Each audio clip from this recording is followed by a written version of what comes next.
안녕하십니까, 박사입니다. 키예프와 하리코프 등지에서 우크라이나 시민들이 상당히 강하게 저항하고 있습니다. 우크라이나 시민들이 거리로 나와 다양한 방법으로 러시아군의 진입을 막고 있습니다.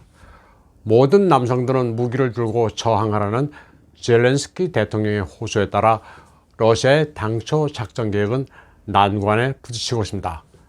미 펜타곤은 우크라이나가 그나마 잘 버티는 바람에 러시아군이 키예프를 점령하지 못했다고 평가했습니다. 새롭게 무장한 민간인들과 준군사 조직들이 나서고 있습니다. 민간인 남성들은 정부로부터 총기를 지급받고 가족들을 지키기 위해 거리로 나왔다고 말하고 있습니다. 우크라이나 국방부는 시민들에게 화염병을 만들어 적에게 맞서라면서 제조법을 공유하라고 촉구했습니다. 그리고 러시아군의 움직임을 실시간으로 당국에 알리라고도 했습니다. 또 러시아군이 길을 잃도록 도로 표지판도 떼어내라고 지시했습니다. 그런가 하면 도로에 임시 장애물을 구축해 러시아군의 진입을 방해했습니다. 우크라이나 전역에서 이루어지는 러시아의 군사작전이 얼마나 성공했는지는 워낙 상황이 복잡해 제대로 파악하기는 힘듭니다. 혼전이 계속되고 있습니다.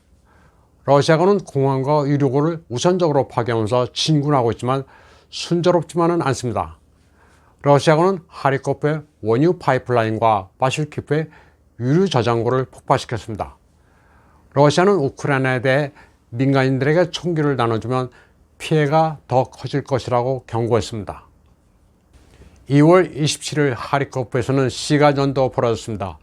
티그르 차량을 앞세우고 도심으로 진입하는 러시아군과 시민들의 교전이 벌어졌습니다. 기관총 소리도 들리고 수류탄도 폭발했습니다. 거리 곳곳에는 시민들이 던진 화염병에 러시아군 군용 차량이 불탔습니다. 우크라이나에서 벌어지는 인도적 위기는 관심을 받고 있지만 세계가 아예 관심조차 없는 지역이 있습니다. 바로 돈바스 지역입니다. 친우크라이나 민병대 포격으로 러시아로 떠난 피난민이 12만 2천 명을 넘었습니다. 도네츠크, 루간스크 모두 같은 상황입니다.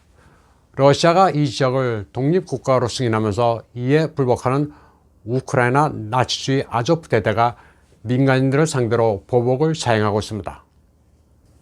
2월 27일 루간스크 공화국에서는 오일 터미널이 우크라이나 민병대 공격으로 파괴됐습니다. 탱크에 저장된 디젤유가 밤새도록 불탔습니다. 사용이 금지된 독성 물질 백린이 들어간 로켓으로 공격을 가한 겁니다. 금요일 푸틴 러시아 대통령은 키예프에 있는 쓰레기 같은 네오나치를 무장 해제시키라고 우크라이나 군에 촉구했습니다.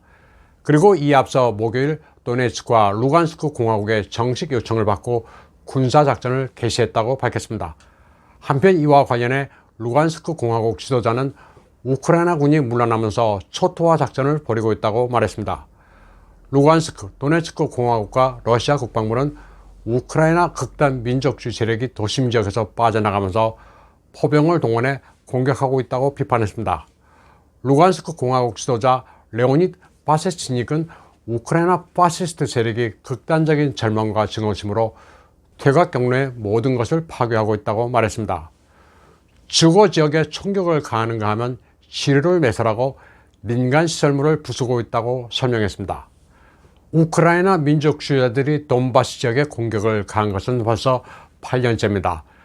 그러나 이런 사실은 서구 주류 매체에서는 아예 무시됩니다.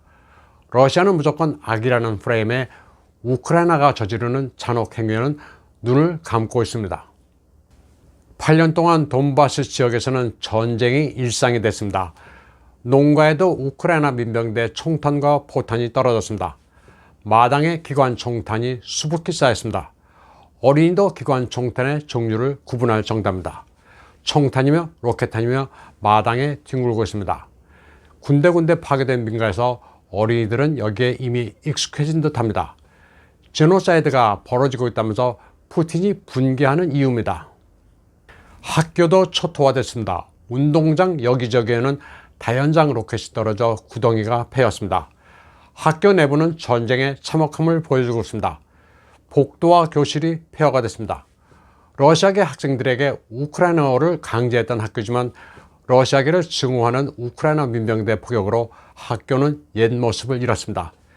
유리창은 깨졌고 여기저기 총탄 자국에 폐허로 변했습니다.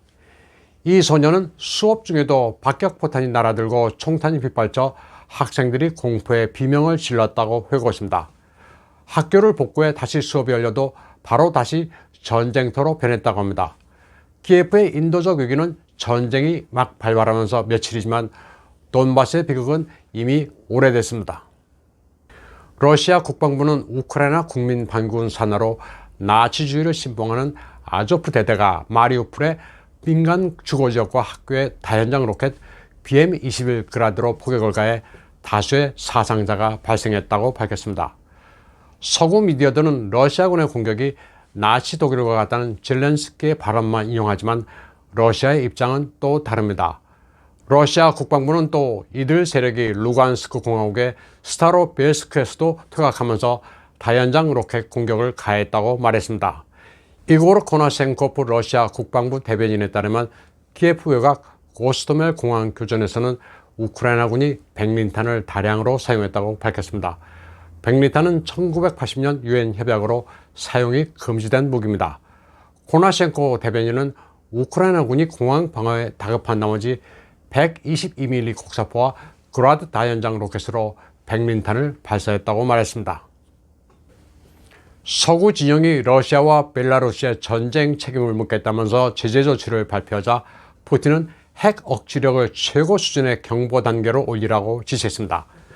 그는 나토가 계속해서 러시아에 대해 공격적인 성명을 내놓고 있다면서 세르게이 쇼이구 국방장관과 발레리 게라시모프 참모총장에게 이렇게 말했습니다. 푸틴의 이 같은 발언과 함께 벨라루스가 비핵 지위를 포기할 것을 투표로 결정했습니다. 벨라루스가 러시아의 핵무기를 반입하고 그 군대를 영구히 주둔할 수 있도록 한 겁니다. 국민 의사를 묻는 이 투표에 65%가 찬성했습니다. 그렇게 되면 소련 해체 이후 벨라루스는 처음으로 핵 배치 국가가 되는 겁니다. 나토의 동진에 핵무기의 서진으로 대응하는 차원입니다. EU는 무기를 지원해달라는 우크라이나의 요청에 따라 전투기를 제공하기로 했습니다. 아직 구체적으로 어떤 기종 몇 대를 지원할지는 결정되지 않았지만 EU 외교수장 조셉 베럴은 탄약의 전투기 그리고 더 중요한 무기도 지원할 수 있다고 밝혔습니다. EU는 또 우크라이나가 회원국이 됐으면 한다는 입장도 밝혔습니다. 이런 가운데 러시아는 다시 대규모의 전차를 키예프로 보내기로 했습니다. 최근의 위성 사진에는 기갑 부대를 포함한 상당수의 전력이 키예프로 향하는 것으로 나타났습니다. 전차를 비롯한 군용 차량이 무려 5km 이상 늘어선 것으로 확인되고 있습니다.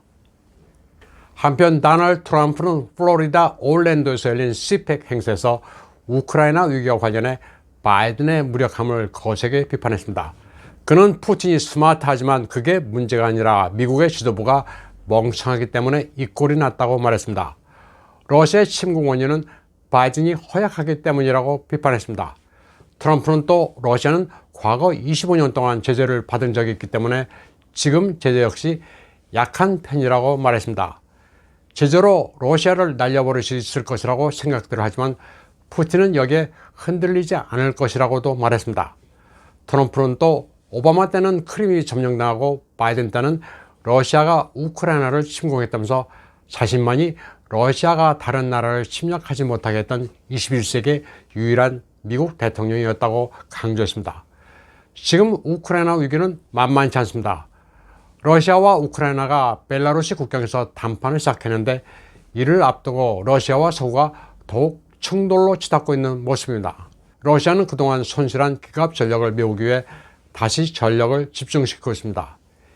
EU는 우크라이나의 회원 가입 언급과 함께 제블린 대전차 미사일과는 비교가 안 되는 무기들을 지원하기로 약속했기 때문입니다.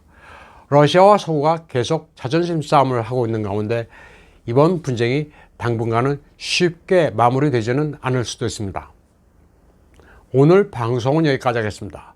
시청해주신 여러분 감사합니다.